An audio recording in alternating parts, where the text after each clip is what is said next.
E se eu te dissesse que as palavras mais fortes que Jesus já pronunciou não foram gritadas no templo, mas sussurradas no alto de um monte, não para multidões barulhentas, mas para corações sedentos, palavras que não só desafiam o mundo, mas rasgam o nosso interior. O Sermão do Monte não foi uma aula, foi uma convocação à vida mais profunda, mais santa, mais difícil, mas também mais verdadeira. Jesus não escolheu o monte por acaso. O monte é lugar de revelação. Foi ali que Moisés recebeu a lei. Foi ali que os profetas se encontravam com Deus. Agora é Jesus quem sobe, mas não com tábuas de pedra, e sim com palavras de fogo. Ele não traz regras novas, ele revela o Espírito por trás da lei. Ele desce até o mais íntimo e começa dizendo: felizes são os pobres em espírito. Logo ele, que podia falar de tronos, de glória, de milagres, começa exaltando os quebrados. O Sermão do Monte é um divisor de águas. Jesus estava dizendo com cada palavra: o reino de Deus não se parece com o que vocês acham. E os verdadeiros bem-aventurados não são os que o mundo aplaude, são os que o céu abraça. Ele fala dos mansos, dos puros, dos que choram, dos que têm fome de justiça, dos que fazem a paz mesmo quando o mundo quer guerra. Ele inverte tudo. Ele revela o que Deus realmente valoriza. E tudo isso começa com um gesto simples. Jesus sobe, se assenta e ensina. Não com imposição, com autoridade, não com dogmas, com verdade. E cada frase é uma semente, uma chave, um espelho. O Sermão do Monte não é sobre comportamento, é sobre coração. Ele nos mostra que o reino é mais estreito do que parece, mas infinitamente mais pleno. É aqui que tudo começa. Quando Jesus sobe o monte, o céu não apenas fala, o céu se aproxima. E quem ouve essas palavras e as guarda, começa a caminhar por um caminho estreito, mas seguro. Um caminho que, no final, leva ao próprio Deus. Quando Jesus começou o Sermão do Monte, ele não falou sobre força, riqueza ou sucesso. Ele não disse: felizes os fortes, nem felizes os que vencem. Ele disse algo que ninguém esperava ouvir: bem-aventurados os pobres em espírito. E com isso, Jesus virou o mundo de cabeça para baixo, porque ele começou exaltando justamente aqueles que, aos olhos humanos, parecem derrotados, pequenos, fracos, ignorados. Mas é sobre eles que o reino de Deus se abre. Bem-aventurados não é só uma palavra bonita. No original, carrega a ideia de uma alegria profunda, de uma vida plena, mas não baseada nas circunstâncias externas, e sim em algo que vem de Deus. Jesus, em cada bem-aventurança, está dizendo: você pode não ser entendido pelo mundo, mas é reconhecido pelo céu. É como se ele estivesse sussurrando: eu vejo você. E quem ele vê?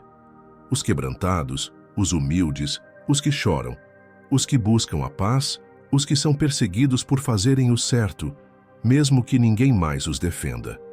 Quem é pobre em espírito é quem sabe que precisa de Deus. É quem não se apoia na própria justiça. É quem reconhece a própria limitação e se lança na graça. Quem são os que choram? São os que amam tanto que sentem a dor. Os que perdem, os que sofrem, os que foram tocados pela tristeza, mas não estão sozinhos, porque Deus promete consolo. Quem são os mansos? Aqueles que não gritam para ter razão, mas confiam que a herança vem do alto. Os que não revidam com ódio, mas escolhem o caminho da paz. E Jesus continua: bem-aventurados os que têm fome e sede de justiça. Não justiça própria, mas a justiça de Deus. A fome por ver o bem vencer, por viver de forma reta mesmo quando custa caro. E a promessa? Eles serão satisfeitos. O mundo pode não ver, mas Deus vê. O mundo pode não recompensar, mas o céu nunca esquece. Jesus não está oferecendo um atalho para uma vida fácil. Ele está revelando um caminho de santidade, humildade e verdade. um caminho onde os puros verão a Deus, onde os pacificadores serão chamados filhos do Altíssimo, onde os perseguidos não são esquecidos, são honrados. Porque o reino não é feito de palco, é feito de cruz, de entrega, de fé que permanece mesmo quando tudo ao redor diz para desistir. As bem-aventuranças são mais do que frases, são diagnósticos da alma. Elas mostram quem somos e quem estamos nos tornando quando deixamos Deus moldar nosso interior. E, acima de tudo, elas dizem que há uma alegria que o mundo não entende, uma felicidade que não depende de aplauso nem de conquista, mas de comunhão com o Pai. Felizes são os que ninguém entende, porque são exatamente esses que o céu já reconheceu como filhos. Logo após proclamar as bem-aventuranças, Jesus olha para aquele povo simples, gente ferida, gente comum, gente com o coração aberto, e diz algo surpreendente: vocês são o sal da terra, vocês são a luz do mundo. Não vocês serão, mas vocês já são. Isso muda tudo, porque Jesus não está apenas chamando a transformação pessoal, ele está declarando identidade. Está dizendo que quem vive os valores do reino se torna automaticamente um sinal de Deus no mundo. Mas por que sal? O sal, naquela época, não servia apenas para dar sabor. Ele era essencial para preservar o que estava prestes a se corromper. Jesus está dizendo que quem vive como bem-aventurado, com pureza, mansidão, fome de justiça, misericórdia, se torna alguém que impede a podridão de avançar. Alguém que preserva a verdade, que retarda o avanço do mal, que impede que o mundo apodreça de vez. E isso mesmo sem grandes feitos. Às vezes, só o fato de você ser honesto, calmo, íntegro, já preserva tudo ao redor de você. E por que luz? Porque a luz revela o que está oculto.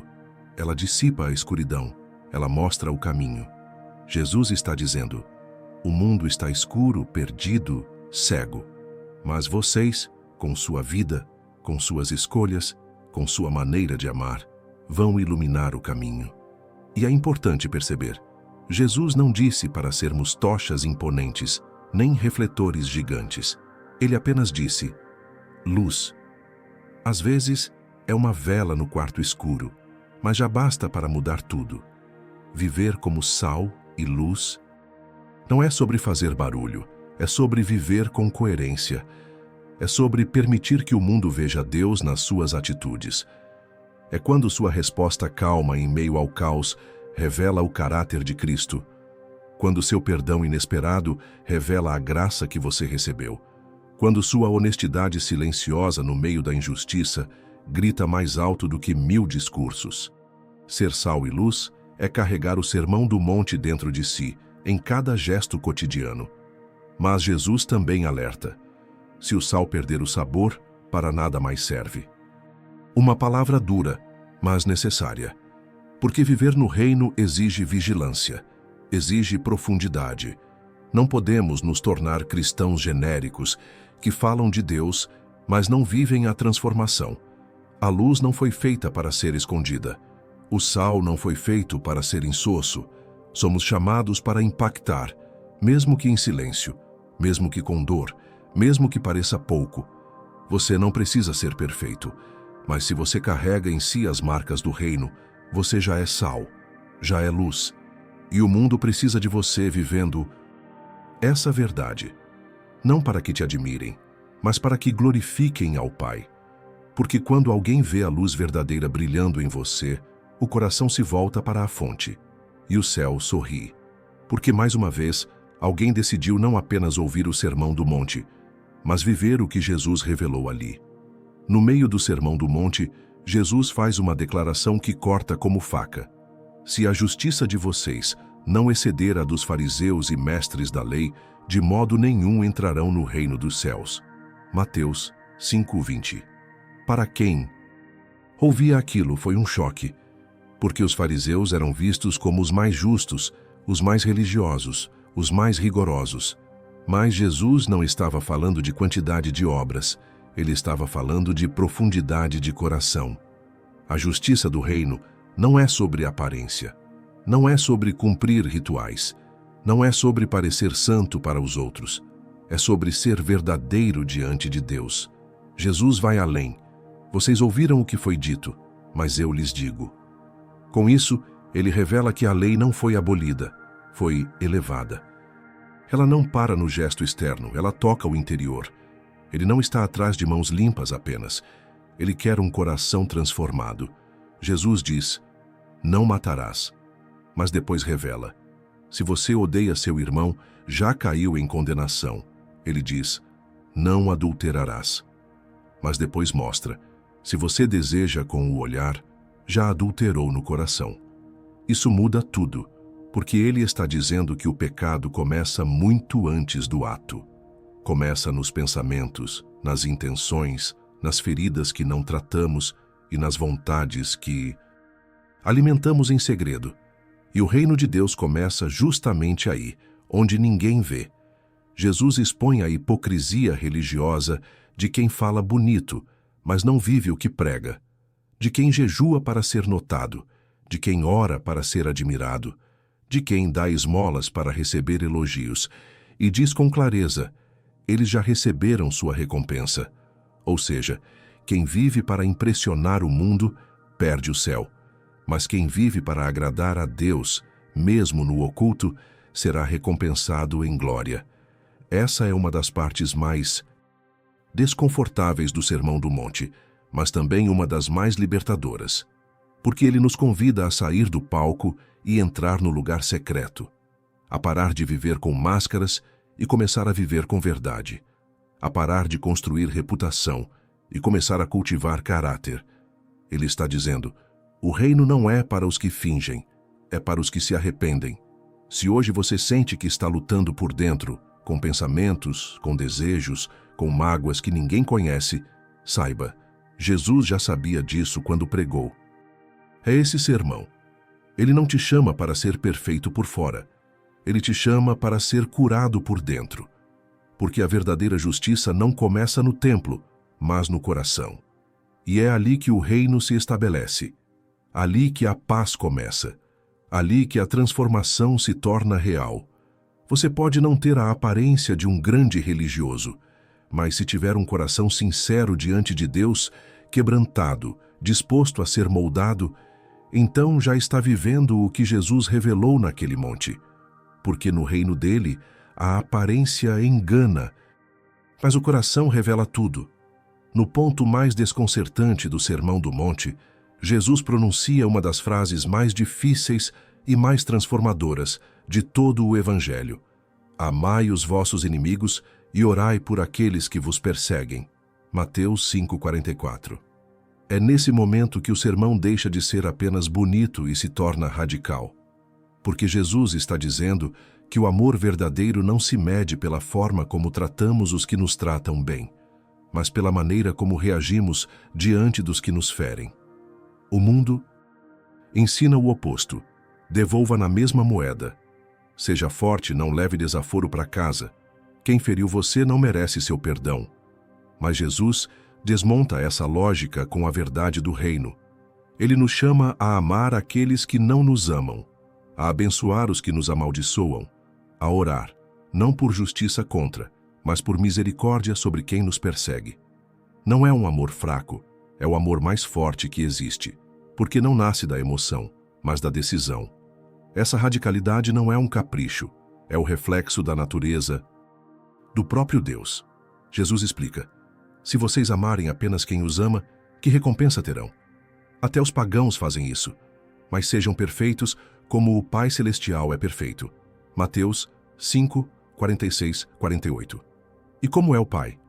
Ele faz o sol nascer sobre bons e maus. Ele faz a chuva cair sobre justos e injustos. Ele ama sem fazer distinção. E se somos filhos dele, somos chamados a viver esse mesmo padrão. Mas como amar quem nos feriu? Como perdoar quem nos traiu? Como orar por quem nos destratou, nos humilhou, nos ignorou? Humanamente é impossível, mas com Deus é um milagre que se torna processo. Não acontece de uma vez, mas começa quando abrimos o coração e dizemos, Senhor, eu quero perdoar. mesmo sem sentir vontade. Eu quero amar, mesmo sem saber como. E Ele faz o impossível acontecer. O perdão no reino não é opção, é identidade. Quem foi perdoado por Deus não pode viver alimentando rancor. Quem foi alcançado pela graça não pode continuar preso à mágoa. Jesus não apenas falou sobre perdão, Ele viveu o perdão até o fim. Na cruz, ferido, humilhado e injustiçado, Ele disse: Pai, perdoa-lhes, eles não sabem o que fazem. E essa frase ainda ecoa, e ainda nos convida a fazer o mesmo. Talvez você tenha feridas que ninguém conhece. Pessoas que passaram pela sua vida e deixaram marcas profundas. Mas hoje Jesus te convida a algo mais alto. Ele não te pede para negar a dor, mas para não deixar que ela te defina.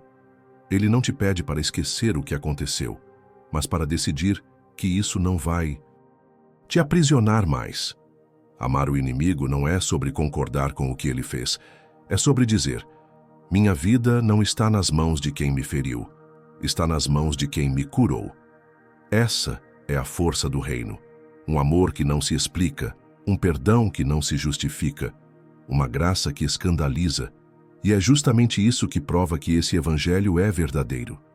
Porque só Deus poderia nos chamar a viver algo tão difícil e ao mesmo tempo nos dar a força para viver o impossível. Amar quem não merece.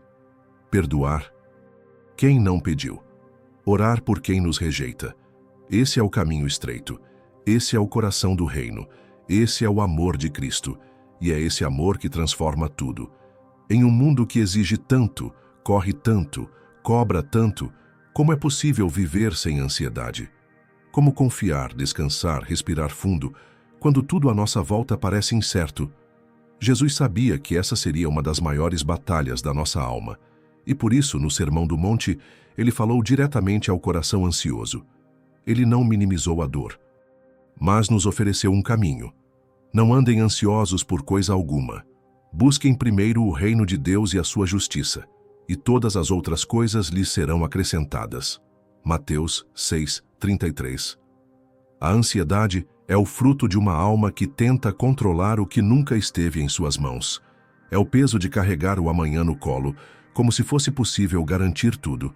Mas Jesus nos lembra: olhem para os lírios do campo, observem as aves do céu. Eles não trabalham, não acumulam, e ainda assim são sustentados. E então, ele pergunta: vocês não valem muito mais do que eles? É uma pergunta retórica, mas também um convite. Um convite a confiar que Deus está cuidando mesmo quando tudo parece fora de lugar. A ansiedade rouba o presente com o medo do futuro, mas o Sermão do Monte nos ensina a viver o hoje com fé.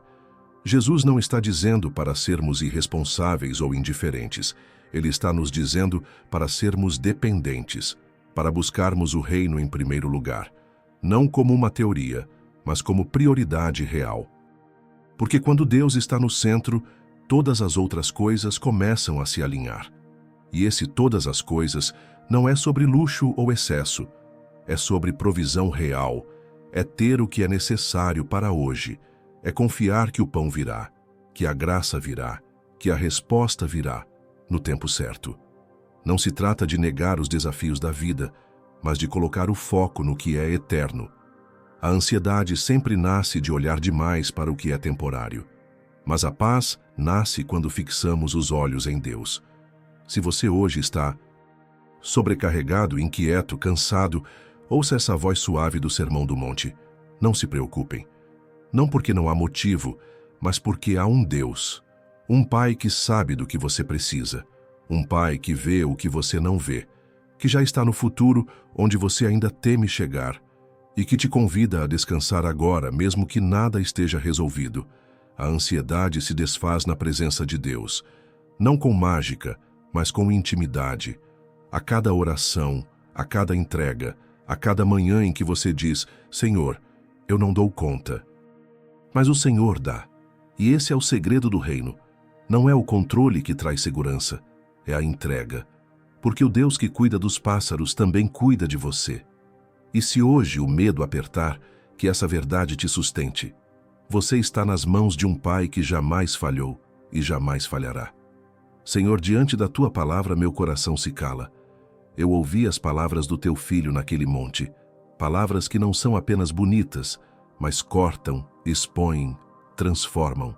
E agora, humildemente, eu me coloco diante de ti e oro. Revela o teu reino em mim. Que o Sermão do Monte não seja apenas uma mensagem que me emociona, mas uma verdade que me molda, dia após dia. Pai, ensina-me a ser bem-aventurado, a encontrar alegria mesmo nos dias de lágrima, a escolher a mansidão, mesmo quando o mundo me empurra para a dureza, a ter fome e sede da tua justiça, e não da aprovação dos homens, a amar o que é puro, o que é reto, o que vem do teu coração. Dá-me olhos limpos para ver a ti em tudo. Dá-me um espírito pacificador, mesmo quando meu impulso é revidar. Eu oro, Senhor, para que o sal não perca o sabor em mim, para que a luz que tu acendeste na minha alma nunca se esconda por medo ou vergonha, que minha vida, ainda que imperfeita, aponte para ti. Que eu seja sinal de esperança, de verdade, de graça, em um mundo tão carente de tudo isso. E quando minha vontade for desistir, lembra-me do monte, do teu chamado, da tua voz. Senhor, perdoa-me pelas vezes em que escolhi a aparência em vez da essência. Pelas vezes em que fui mais religioso do que verdadeiro. Eu não quero parecer justo, eu quero ser transformado no mais íntimo do meu ser. Vem, Espírito Santo, e mexe onde for preciso. Cura o que está oculto. Expõe o que está desalinhado. Renova em mim um coração puro, humilde e dependente. E se for difícil amar os inimigos, ensina-me. Se for impossível perdoar, fortalece-me. Se a ansiedade voltar a dominar, lembra-me. O Pai cuida de mim. Que o Sermão do Monte não fique nas páginas da Bíblia, mas viva em mim, transforme meus dias, marque meus relacionamentos, seja visível nas minhas escolhas. Que o teu reino venha, não só ao mundo, mas primeiro ao meu coração, e que eu seja, com a tua ajuda, a prova viva de que é possível viver de forma diferente. Mesmo nesse mundo, mesmo em meio à dor, mesmo quando tudo parece contrário, eu escolho seguir a voz do teu Filho. Revela o teu reino em mim, Senhor. É isso que eu peço, e é isso que eu te entrego. Em nome de Jesus. Amém. O Sermão do Monte. Não foi feito para ser admirado, foi feito para ser vivido. Ele não foi entregue como um discurso bonito para ser aplaudido, mas como um chamado urgente para quem deseja realmente seguir a Jesus. Porque esse sermão não massageia o ego, ele confronta o orgulho, ele quebra as máscaras, ele vira a vida do avesso para colocar tudo no lugar certo. Quando Jesus terminou de falar, diz o texto que as multidões estavam maravilhadas com o seu ensino, porque ele as ensinava como quem tem autoridade. Mateus 7, 28, 29. Autoridade verdadeira não grita, transforma. E quem escutou aquele sermão sabia, nada mais seria como antes. Era como se cada palavra tivesse sido escrita diretamente no coração, chamando à luz tudo o que estava escondido. Viver o Sermão do Monte é nadar contra a corrente, é andar pelo caminho estreito, é escolher o amor quando o mundo escolhe o ódio, é perdoar quando seria mais fácil se vingar, é buscar o reino antes de buscar qualquer outra coisa, é deixar Deus habitar não só no domingo, mas em cada pensamento, em cada gesto, em cada silêncio. E isso não é fácil, mas é verdadeiro. E porque é verdadeiro, liberta. Quem vive o Sermão do Monte não se torna alguém melhor do que os outros. Se torna alguém mais parecido com Jesus. Porque ali, naquele monte, o que ele revelou não foi uma lista de regras, mas o próprio coração do Pai. Um coração que chama os pequenos, os quebrados, os que choram, os famintos, os pacificadores, e diz: vocês são meus, e o reino é de vocês. Se você ouviu esse sermão até aqui e sentiu algo se mover dentro de você, não ignore. Isso é o Espírito Santo dizendo: é para você. Não apenas para ouvir, mas para viver. para carregar essas palavras no peito, para deixá-las moldarem sua alma, porque o reino de Deus começa assim, com uma palavra que confronta, e termina com uma vida que nunca mais é a mesma. O Sermão do Monte não é um texto bonito, é uma revolução silenciosa. É Jesus dizendo, com firmeza e ternura: existe um caminho melhor, existe um reino maior, e ele começa dentro de você. Se essa mensagem tocou o seu coração, não deixe que ela passe como mais um vídeo. Deixe que ela transforme sua vida, seu olhar, suas escolhas. Se essa palavra falou com você, escreva nos comentários: Senhor, quero viver o teu reino. Compartilhe este vídeo com alguém que precisa ouvir as palavras mais fortes que Jesus já disse. Curta, inscreva-se no canal e continue com a gente nessa jornada. O céu ainda tem muito a revelar.